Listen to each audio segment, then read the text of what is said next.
Jadi di sebuah pasar sebelumnya kan sudah dijelaskan oleh Mas kalau Q itu fungsi permintaan dan Q itu fungsi penawaran. Jadi A itu konstanta atau harga dasar, plus B itu yang piringan atau jumlah harga atau barang yang diminta oleh si konsumen. Jadi pada kondisi keseimbangan pasar dihasilkan dua kondisi. Yang pertama, ID sama dengan IS, berarti jumlah barang yang diminta sama dengan jumlah barang yang ditawarkan. Nah, kalau dari sisi harga barang yang diminta sama dengan harga barang yang ditawarkan itu PD sama dengan PD. Price demand sama dengan price supply.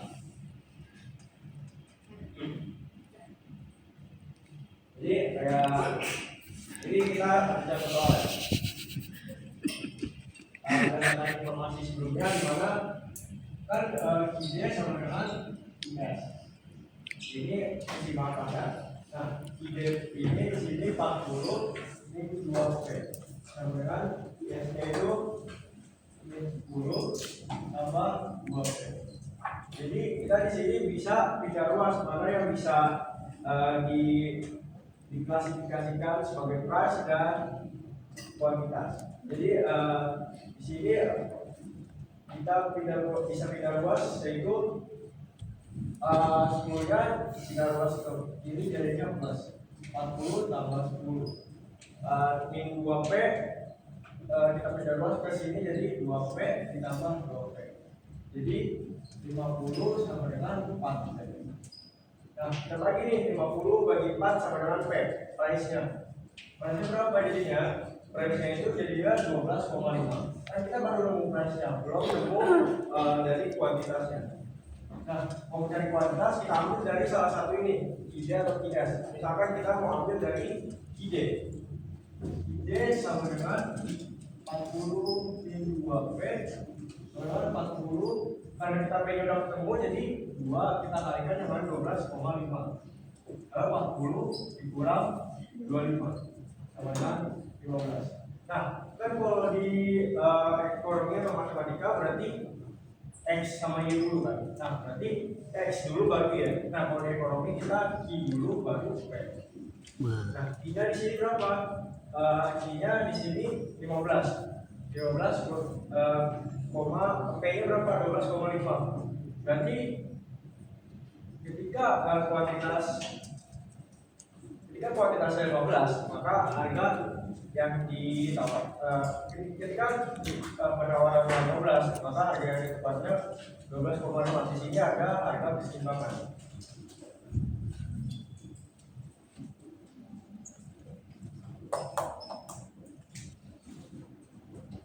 Nah, kita mau gambar kurvanya nih. Gimana caranya kita gambar kurvanya? Pertama kita cari tahu dulu idenya itu titiknya ada fungsi ininya ada di mana. Jadi ide dengan 40 min 2P. Kita mau cari si kan I, P. Nah, kita mau cari si I-nya ini. I-nya ini berapa? Jadi kita P-nya dulu boleh. Jadi kita nolin dulu sama dengan 40 min 2P. Jadi 2P-nya kita pindah ke sini dengan 40. P sama dengan 20. Jadi di sini ide ini P-nya itu 20. Nah, ininya I-nya itu kita bisa cari juga. Ide sama dengan 40 min 2. Kita nolin 40 min 0. Berarti I-nya 40. Jadi di sini 40. Nah, kita bisa gambar sini P dari ini I. Nah, karena I-nya itu 40 ya tadi, kita gambar di sini kurva permintaan. Ini 40 harganya. Nah, terus di sini berapa? Tadi price-nya 20. Nah, ini fungsi permintaan. Kalau di fungsi penawarannya, kita bisa tulis kayak tadi. Kita cari P-nya dulu, bisa I-nya dulu bisa. Nah, kalau di IAS kan min 10 plus 2P. Min 10 plus 2P kita nolin dulu, I-nya sebenarnya min 10 tambah 2P. Nah, kita bisa pindah luas di sini. Si min 2P nya 2P nya jadi ke kiri jadi minus kan, kan min 2P bagi min 10 tunggu min 10 bagi min 2 sama dengan P nya itu 5. Nah kita tulis seperti yang tadi, biasanya berarti min 10 tambah 2 P. Nah P nya ini kita jadiin 0, kemudian min 10. Jadi I nya itu min 10. Jadi I nya ini koma P berarti min 10 koma 5. Berarti kita tulis di sini terus keduanya bisa diganti. Kasih yang membedakan kelihatan.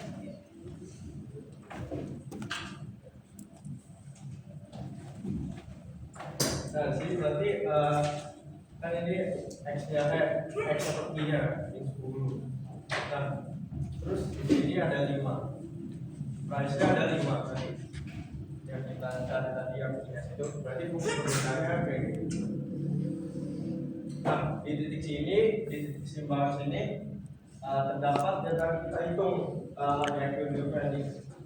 Di G-nya berarti kuantitasnya 15. Di harganya itu 12,5.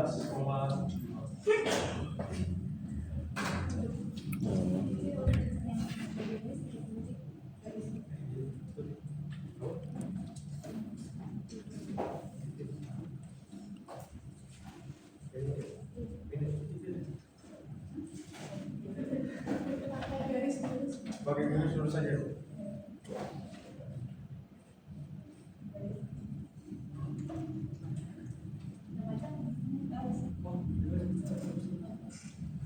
Nah, kita bahas keseimbangan pajak sesudah dan sebelum pajak. Jadi pemenang pajak ini suatu barang atau suatu barang yang diproduksi oleh produsen akan mempengaruhi keseimbangan pajak tersebut. Jadi gimana sih? Jadi pajak itu kita yang dikenakan atas penjualan suatu barang akan meningkatkan harga jual barang tersebut naik. Setelah dikenakan pajak, maka produsen akan mengenakan beban pajak tersebut kepada konsumen. Jadi kayak sebenarnya harga yang kita bayar itu bukan harga asli yang ditawarkan oleh si produsen tersebut, tapi ditawarkan setelah kita kena pajak. Jadi yang dibebankan itu sebenarnya konsumen di sini. Nah, si produsen ini pengen untung, jadi dia membebankan semua sebagai pajaknya ke si konsumen. Jadi akibatnya harga keseimbangan kita di pasar jadi tinggi karena ada pajak tersebut. Nah, sedangkan jumlah keseimbangan jadi sedikit. Terus juga di sini adanya fungsi penawaran. Biasanya dinyatakan sebagai dengan ini fungsi penawaran yang fungsi biasa, bukan privat ya. Kalau fungsi biasa berarti kuantitas dipengaruhi oleh harga. Nah, atau kita bisa juga kuantitas sama dengan A plus B. Itu juga karena adanya pajak. Setelah adanya pajak, maka kita tulis I sama dengan A plus B P kurang T. Kenapa kurang T? Karena di sini si produsen ini menerima harga yang diterima produsen ini kecil karena sudah dikurangi sama pajak. Makanya di sini dikurangi sama pajak. Kurangi T itu sama pajak. Jadi misalkan nih hasilnya si konsumen ini bayar segini ke produsen. Jadi harus kuantitas itu kan harga mempengaruhi kuantitas I. Jadi si P ini si konsumen ini bayar harga P, tapi karena adanya pajak, jadi pendapatan atau harga yang diterima produsen ini jadi mengecil. Harga efektifnya yang diterima oleh produsen. Nah, kita bisa juga lihat di sini kiri fokus ke harga yang diterima produsen. Harga konsumen yang dikurangi pajak. Jadi ya harga yang dibayarkan konsumen dikurangi pajak. Terus juga karena mereka kurang untung di sini, jadi mereka seperti yang tadi saya bilang mereka akan membebankan ke konsumen. Nah, ini kan fungsi biasa. Nah, kalau diinversin berarti P sama dengan F per F ada fungsi I. Jadi gimana maksudnya? Jadi kuantitas ini mempengaruhi si harga ini. Fokus di sini sebenarnya fokusnya di konsumen. Jadi kita bisa tulis, kalau kita berinversi berarti kan dari ini ya, dari sini. Kalau kita inversi, kalau cara simpelnya itu langsung aja kita sebenarnya bisa pindah ruas, cuma kalau misalkan kalian mau cari cepat atau cara tahu biar langsung ketemu rumusnya itu berarti A plus B I plus D. Jadi fokus di sini harga yang dibayar konsumen. Jadi misalkan A itu harga dasar. Nah, yang B ini kuantitas atau jumlah yang ditawarkan oleh produsen. Plus T dibebani lagi ke si konsumen. Jadi dia dibebani pajak oleh konsumen. Jadi kayak konsumen itu menanggung sebagai pajak ya.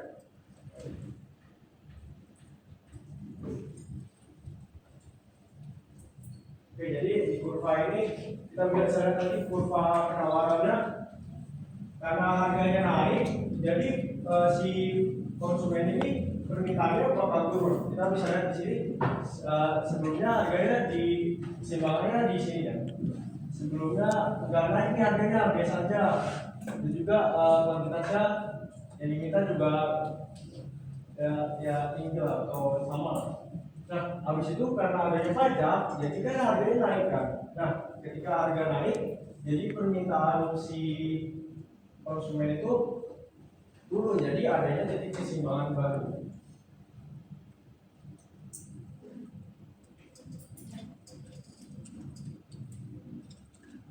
Jadi kita hitung lagi.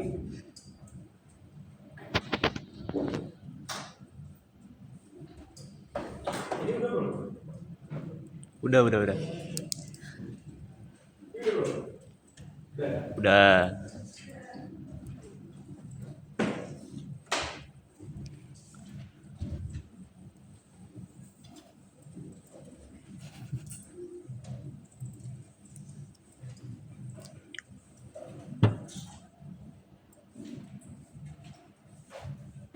Boleh tulis dulu soalnya kalau pas sebagai contoh aja.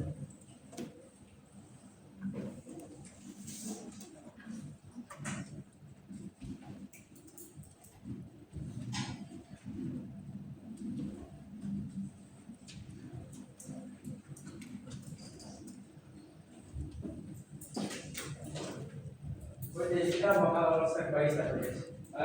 Jadi tadi kita pakai yang quantity supply, price supply karena misalnya fungsi permintaannya itu P sama jadi kita pakai yang P.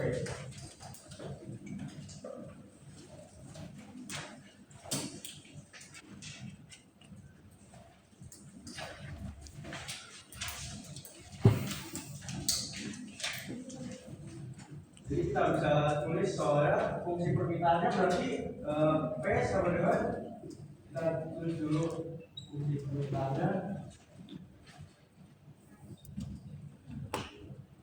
P sama dengan 7 plus fungsi penawarannya di situ P sama dengan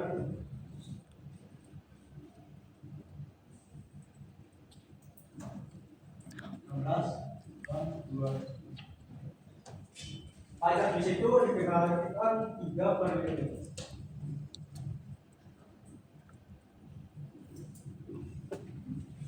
Nah, yang ditanya berapa harga dan jumlah keseimbangan pasar sebelum dan sesudah pajak.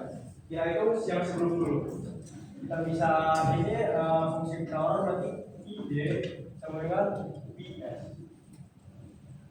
Nah, ID di sini berarti 7 plus I sama dengan 16 kurang 2. Nah, kita pindah ruas saja bisa Q-nya ke kiri jadinya plus 2Q sama dengan 16 dikurang 7. Enggak bisa. Q tambah 2Q sama dengan 3Q. Jadi kita bisa 16 kurang 7, 9, 3Q, Q sama dengan 9 bagi 3, 3. Jadi kuadratnya di sini 3.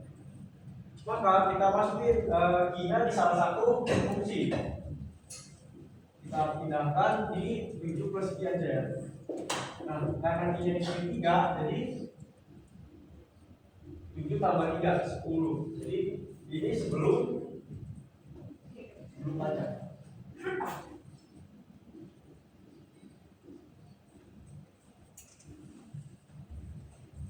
Nah, sekarang keseimbangan setelah pajak.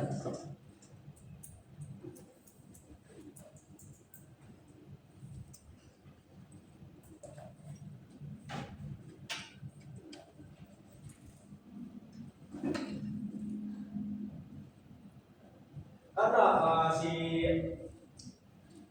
pajak ini dibebankan dan dibebankan awalnya ke produsen, maka kita pajaknya kita di fungsi penawaran karena itu dari tersebut konsennya ke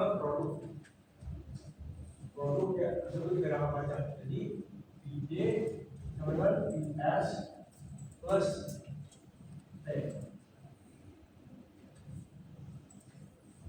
Oke, jadi kita bisa lihat di sini PJ-nya berapa tadi? 7 plus I. Kemudian PS-nya berapa? PS-nya 16 kurang 2 I. Karena pajaknya tadi pajak produsen 3 plus 3. Jadi kita bisa lihat di sini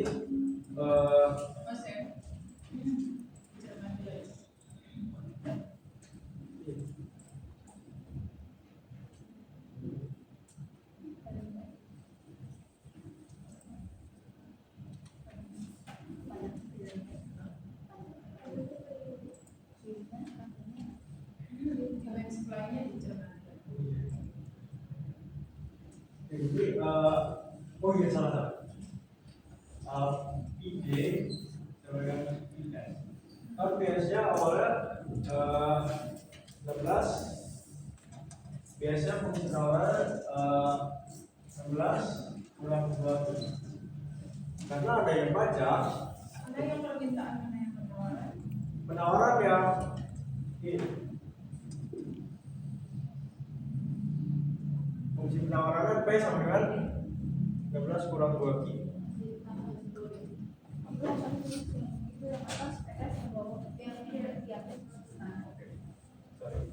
Jadi karena pajak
yang dikotakin itu dari yang dikotakin.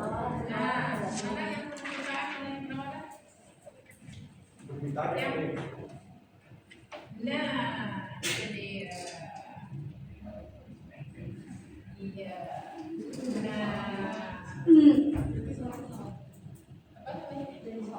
Soalnya salah kan? Tapi menentukan permintaan dan penawarannya yang terjadi.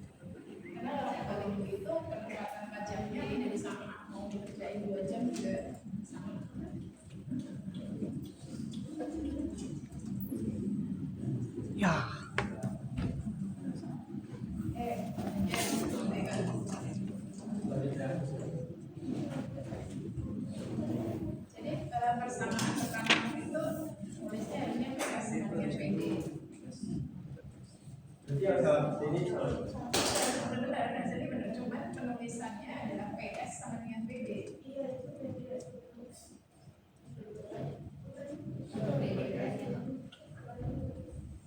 Nah, ya.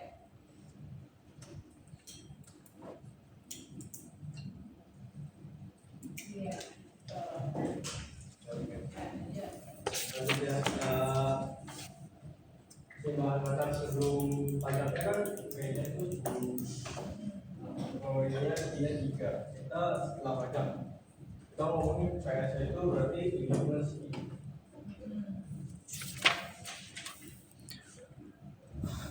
PS kita langsung aja tambahnya karena setelah pajak. Nah, kita ngomongin PS itu setelah jadi tadi 15 I tambah 3. Sama ya, berarti PS-nya sebenarnya 10 ke I. Jadi setelah pajak fungsi penawarannya jadi 10 plus I. Kita masukin 10 plus I ini ke keseimbangan pasar. PD sama dengan PS. Nah, di PD ini tadi kan berarti 16 ini 2. PS-nya mungkin bisa dikasih tanda aksen gitu. Oh, ya, PS aksen.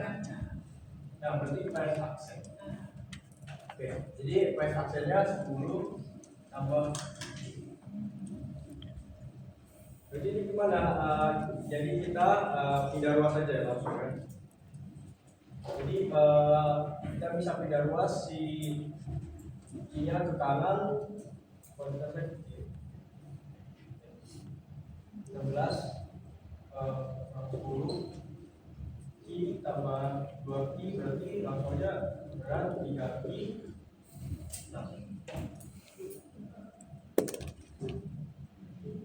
berat I sama dengan 2. Berarti kuantitas aksennya, kuantitas baru setelah pajak itu 2. Nah, maka kita masukin aja ke yang tadi kita masukin ke sebelumnya, maka aksennya kan 2 ya, berarti dengan 16 kurang 2 16 kurang 2 I-nya tadi 2, berarti sama dengan 12 itu kayak aksen. Jadi ini keseimbangan harga setelah pajak. Benar ya tadi price-nya nambah, kuantitasnya berkurang. Kan dari 10 price-nya 10 nih awalnya sebelum kena pajak. Nah setelah kena pajak si price-nya itu nambah jadi 2. Nah si kuantitasnya seperti yang tadi di kurva keseimbangan, kuantitasnya menurun dari 3 ke 2. Terus kita cari apa penerimaan pajak oleh pemerintah ya. Penerimaan pajak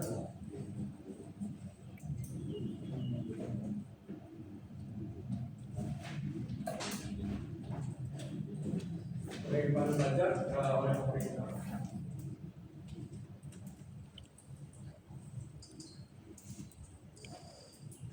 Gimana cara ngitungnya? Kita bisa lihat tadi pajaknya berapa?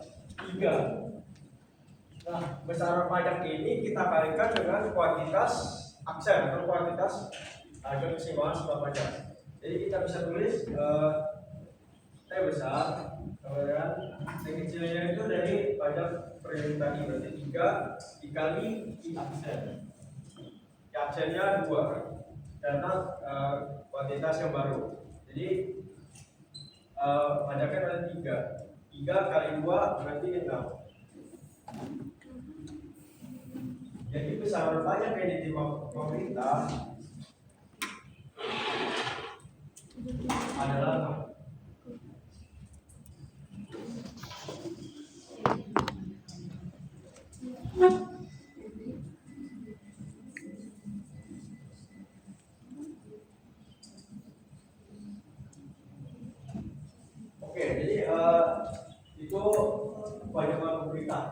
Habis itu kita selanjutnya ke pajak yang ditanggung oleh konsumen dan produsen. Nah, untuk konsumen pajaknya kita tulis TK, T yang gede, K yang kecil. Nah, kalau produsen kita bisa tulis TP, tax producer atau producer tax. Kalau pajak yang ditanggung oleh konsumen itu kita bisa tulis rumusan harga setelah pajak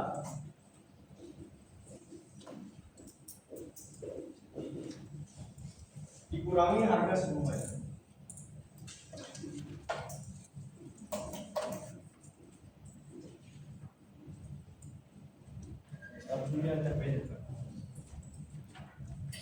Nah, harga setelah pajak. Harga setelah pajaknya sih berapa? 12. P-aksennya 12. Itu kita sebut P-aksennya dikurangi P biasa. P sebelum pajak. P-aksennya 12.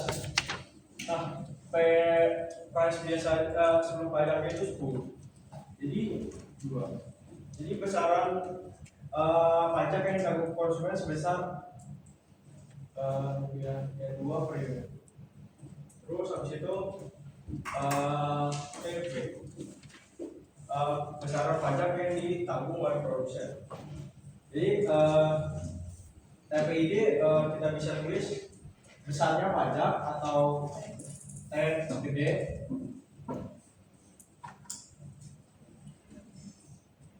dikurangi pajak yang ditanggung oleh konsumen.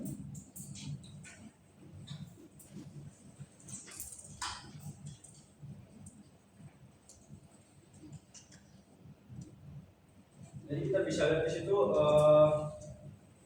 besar pajak tadi 3 ya. Ya. 3